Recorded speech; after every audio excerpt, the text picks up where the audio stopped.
Welcome to Editors Unplugged. The last time all four of us were in this setting, we were talking about elections. Things have changed. Three chief ministers have taken oath: Assam, West Bengal and Tamil Nadu.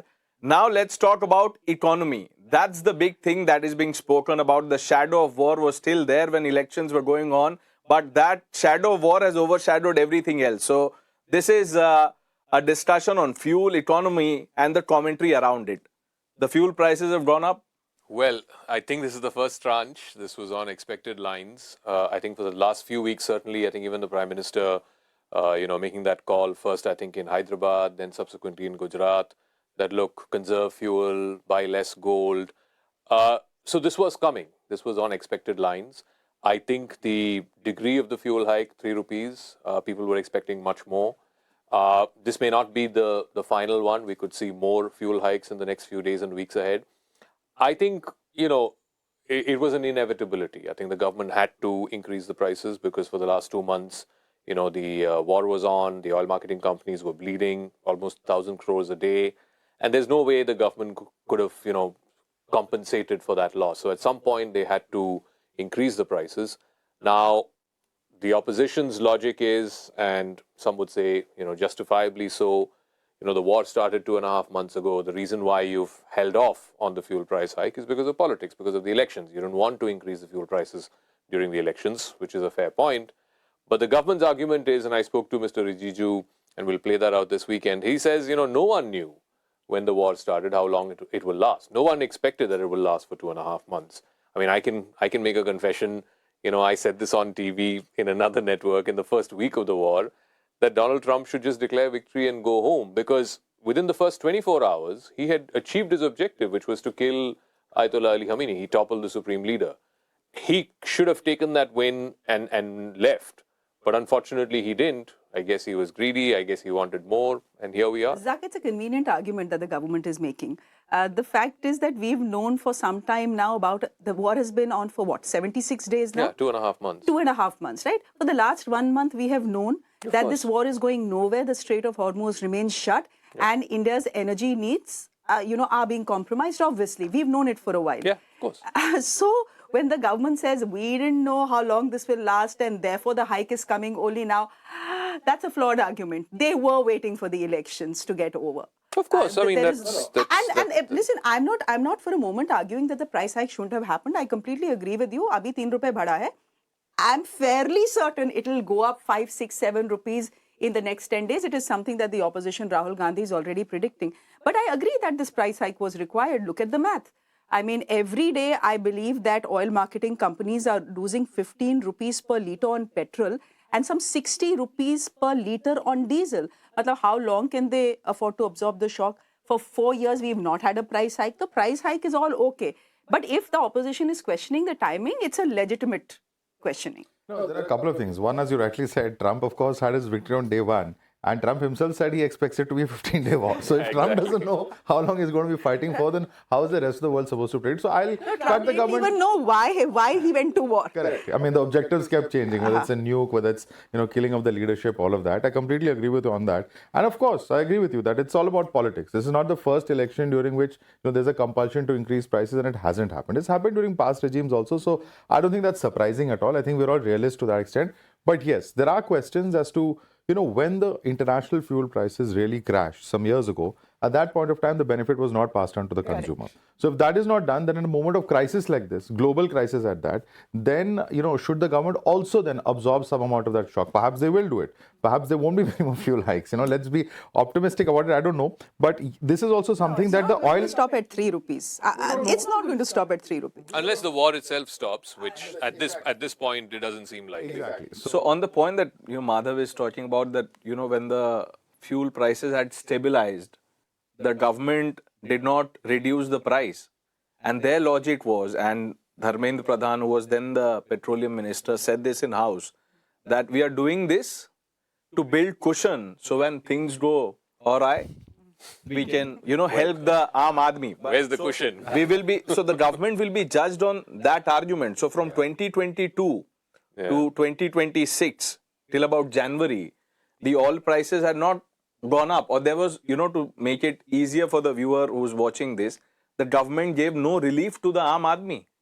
But yeah, And they were also, I just want to add, I'm sorry, I'm cutting you in, but I just want to add to that, not just that logic at that point of time, they also then said that, look here, we're able to invest in infrastructure, these huge, lakhs of crores of investment in infrastructure, all that is possible, those investments in, various aspects and various developments, because through the cess and the extra money that's collected through this. So at this point of time. But hang on, if you're building all these roads and you're asked not to, drive on them or conserve fuel, why exactly do you need these roads? Dams, power That is plants, momentary. I think that's more to do with what. But on the larger political question that you were saying that, Rahul Gandhi was predicting, there was no prediction to be done. नहीं, prediction election से पहले ही हो रहा था. But The prediction is not happening today. Even before the election, everybody knew ये होगा. प्रधानमंत्री ने पार्लियामेंट में कह दिया था कि क्या इम्पैक्ट होगा. Therefore, the criticism is legitimate. No, it is no criticism. That you waited for the elections to get over before you decided but to hike the Madhav price. said, that is the political reality. All political parties have done this in the past.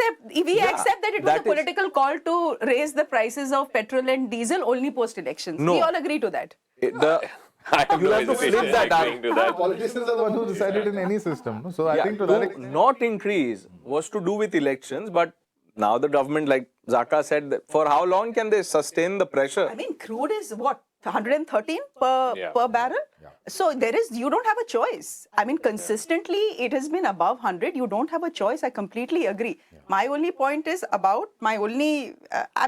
it's no grudge really. Matlab der aay durust hai.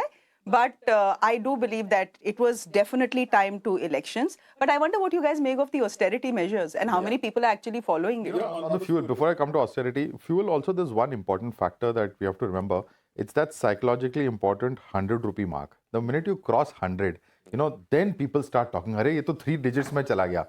I don't know, you would also realize about 4 years ago, we had a similar sort of situation where it was just dancing short of about 100. So that's going to be very crucial. But Madhav, it's only in Delhi it's short of 100. In Bangalore it's above 100. In Mumbai it's above 100. Can I tell you this? I think people had seen this coming in terms of the announcement. We thought that it will happen over the weekend, right? That's what we were discussing yesterday. At 10:30 at night, I drove to my petrol pump. It is owned by the mere ko laga aap paise bacha lo. So it was jam-packed. Yeah. I'm not saying there were long queues, but it was jam-packed. I had to wait for 15 minutes. It was not Rahul Gandhi's prediction or, his prediction alarm that... pehle kiya tha. Again, you're misinterpreting what I'm saying. You need to conserve fuel, then there's going to be a fuel hike, right? I don't think people are... When the rallies were happening and the big road shows were happening, tab to nahi bola tha na, conserve fuel. My political argument on that is that if you talk about Rahul Gandhi being being a prudent politician, telling people that, let's not go the whole hog in elections, then the Congress party should have taken a principled position. It has not happened. But why can't it happen? They should have set an example that hum election mein scale down kar rahe hain campaign to put pressure on what were the states in West Bengal. But Rahul Gandhi did go there. He did not take a train to go to West Bengal. So, this back and forth can happen. But the larger point is that this is only the beginning. 8 rupiah, 2 rupiah, 3 rupiah. See, I think fuel we're all talking about because it directly impacts all of us. We all, use a car, travel to work, travel back home. But I think some of the other things that the Prime Minister talked about, for example, on the gold thing, I have a contrarian take. I put it up on Twitter. I got a lot of flack for it as well. I think, and these are not my words, this is Warren Buffett's words, that he believes that gold is the most useless asset class. If you have money and if you want to invest it somewhere, his philosophy has always been stocks are the best investment asset class because it gives you the best returns. If not, you invest in, directly in companies or real estate or currency exchange, whatever it is, commodities, but not in gold because he says the utility of gold as an asset, as an investment asset is zero. I believe that. The problem in India is you can't sell this to anybody, who has a marriage function, who has a what we call the baby when the baby is born, it's called a chorona. So the baby is generally given a little bit of gold as well, gold dust as well. Anything auspicious. So anything that's auspicious is associated with gold, right? So it's a cultural thing. you have to separate the cultural part from the actual asset part. And frankly, we're sitting on, what, 30,000 tons of gold household, So I want to just add to that, as you rightly said. I mean, you're probably one of the few Indians who believes that gold. I mean, I Quote Warren Buffett here, but you can't convince my mother, huh? Or any other neither can I Indian convince auntie. my wife.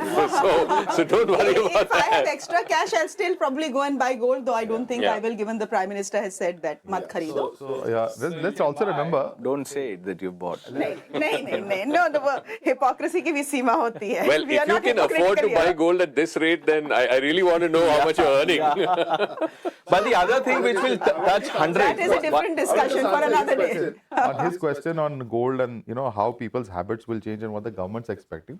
So a very senior minister, who happens to hail from Gujarat, told one of our reporters that what we are advising people is that if there is a wedding, if it's inevitable, then buy the gold. But whatever you can put off till later, put off till later. So then they asked, but how will that work? Because people actually, sometimes in some cases gives lakhs of gold, as dowry, as the sort of wedding day gold that they wear, they borrow from their family, etc. All that happens. So their logic was that give some amount of gold, give the rest of it in cash. Now, my question to our reporter is, who will actually do that? Will it be something that can be practically done? You can't say, I'm 2 lakh ka gold de rahe or 10 lakh ka cash de rahe. I mean, what is this logic?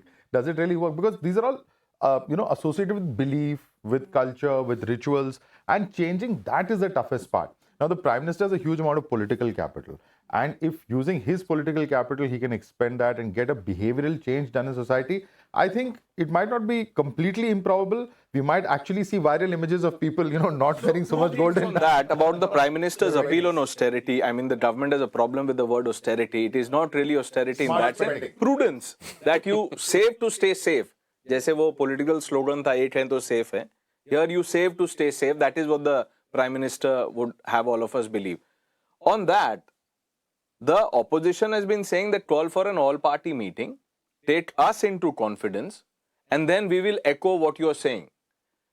So that needs to be, worked out by the government. That, imagine if Rahul Gandhi, all other important leaders start echoing this message which Madhav was saying, then people will think that, yes, this is, as a society, we must collectively take this call.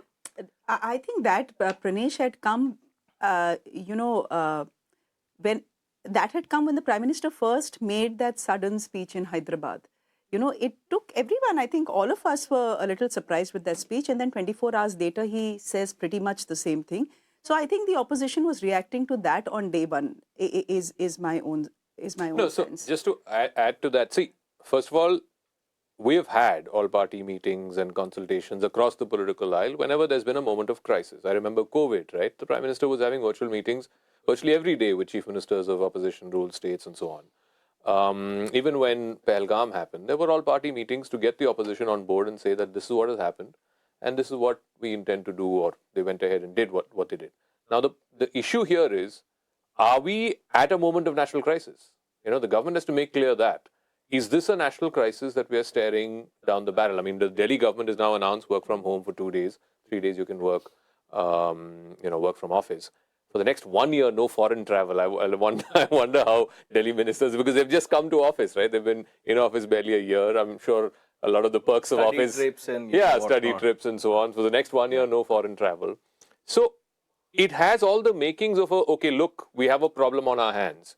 If that is indeed the case, we are at a moment of national crisis, then it is only, reasonable that the opposition asks that we are not transparency. How do you do that is my question. Because in the case of gold, we've seen what they've done. They've increased the tax to 15%. Yeah. How do you disincentivize foreign travel? Are you going to introduce a new tax? Is that new tax going to come on everybody traveling abroad, or those who are booking their tickets and stay right now from the various online websites? And how do you monitor that, for instance? You gently nudge the airline operators to cut down on their routes. That's how you do it. That has already happened. But the point is, how else can you do it? I mean, is there something else in the works? Now, for instance, you're talking about 2 days work from home that the Delhi government is talking about. Are you now going to give instructions to corporates to actually come in and cut down the number of days in office? Is that likely? Is that a likely? I don't think we're heading to a total COVID lockdown scenario. He made about just one quick point about, are we staring at a national crisis? Why should we wait for a national crisis? We are, steps away or miles away from the national But that is crisis. what the But look at the. opposition was asking, I'll just na? tell you something, ma'am. They were saying, "Humko batao.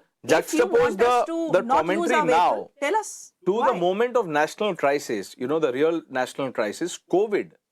Everything was done to take the opposition in confidence, and then the canards, you know, that was unleashed about vaccine, about lockdown, about this being, you know, an anti-poor drive, etc., etc.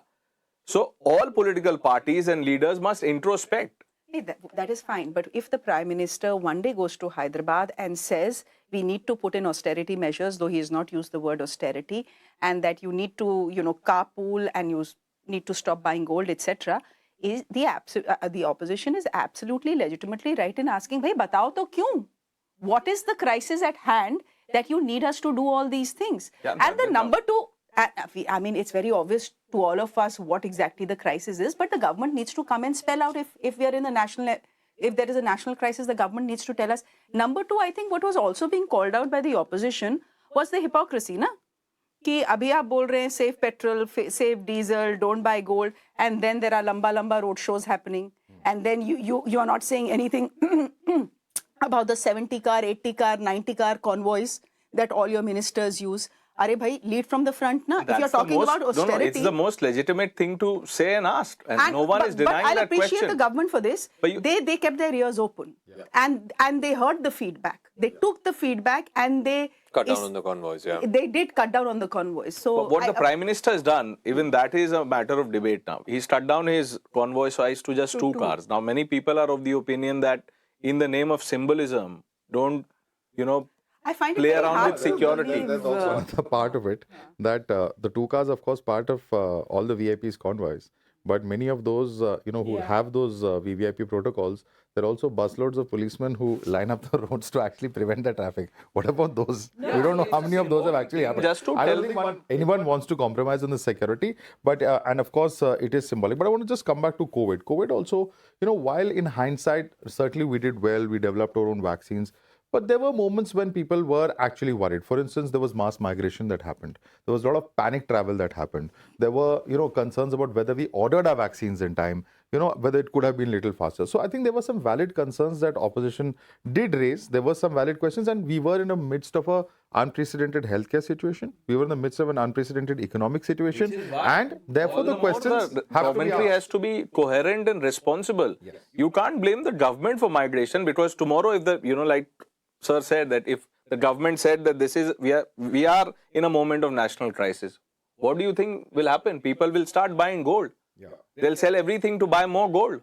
That is how panic sets in. True. No, but I'm just saying the lockdown, etc. Obviously, we've learned from that lockdown situation, right? You don't want to completely lock down your economy, because if you completely ban movement, then that has a huge economic aspect. So essential services, important economic activities have to continue. But at the same time, you have to ensure social distancing was the larger message that eventually after a year and a half, we figured out when it came to COVID. No, so just to, hit the nail on the head, the issue is, again, I don't think we'll get back to a COVID type lockdown or, people will be completely confined to their homes. The nub of the issue is we're running out of dollars. What do we use our dollars for? We use it to purchase fuel, because 85% of our crude is imported. And two, we use it to buy gold. So if you can address these two and, shore up your dollar reserves, your forex reserves, I think we'll be fine. And the next thing that is staring at 100 is the rupee. It's, people say in a month or two, it'll touch the 100 mark. So whatever that's worth, it'll be bad. But what about buy in India, make in India? Because even if you buy something from outside, you're going to spend dollars. So, more push for Swadeshi, more push for make in India. That's already come. Yeah, but a renewed push right now at this period when you're asking people not to buy, to reduce fuel consumption, to reduce your gold consumption, to not spend on foreign travel. Essentially, what are you trying to do? You're trying to shore up your forex reserves. You've lost, I think, about $37 billion in the last $38 billion, yes, in the last 2 months. You want that to go back to the earlier levels of 700 billion plus in terms of forex reserves. So perhaps it's time to look at a little more Swadeshi buying, perhaps. But this call for prudence. Start wearing khadi. My jacket is made by Mustard Ji. Yeah. The local Mustard Ji. No, but where is the fabric from? That is what you need to find China, out. most See, that's probably. what I'm saying. That's what All of us probably are wearing stuff that that somehow originates in China. See, Yeah. the issue is, like, for example, a smartphone, right? It might be a made in India smartphone, but the components are coming from outside. Similarly, with your cars, you can buy a Tata or you can buy a Mahindra, but the components are coming from outside. We need to now seriously start thinking of how do we manufacture on a large scale, all of these components that are required, because that's what you use your foreign exchange for. You have to go out and procure products from the outside. Especially when it comes to electronics. Yeah. For instance, batteries, we are globally, not just India, but all countries are dependent on China because they've not just got the biggest of battery manufacturing companies, they've even sort of got the monopoly over lithium mining. So you need lithium to make the batteries. So about alternatives, after the government's call for prudence, where the Prime Minister said that, use public transport, reduce non-essential travel, etc. The debate or the chatter on social media is on the state of the infrastructure that we have in terms of public transport. If I want the to come last to mile office in metro, connectivity. if I want to come to office in the Delhi metro, I can't. It's packed like a tin of sardines. You can't. Also, do you have direct connectivity from your home to office? No, You don't. last mile connectivity kahan hai? Yes.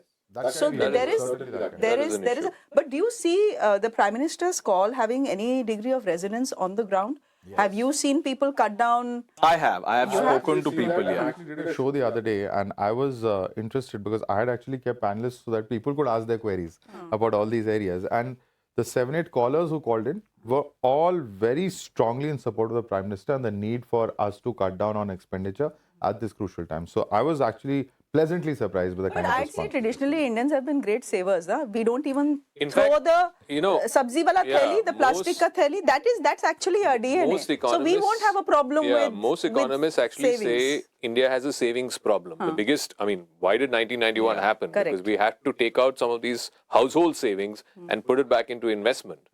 Now we've got to a situation where if we are told conserve, save, don't spend, it will have down the line implications for the economy. The economy shrinks. But have corporates responded? I know Zoho has. It's gone to 2 days a week.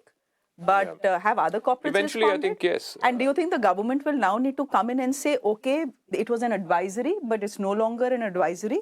You are now mandated to at least have 3 days work from home. Do you see that situation coming? At the moment, I think what the government has said is pretty much voluntary. I don't think they want to coerce anyone into doing it. Whoever can do it comfortably, please do it, is the message at this point of time. Now, we don't know how long the war is going to stretch. We don't know how high. When corporates have actually asked all their employees to come back to work. Yeah. It just happened.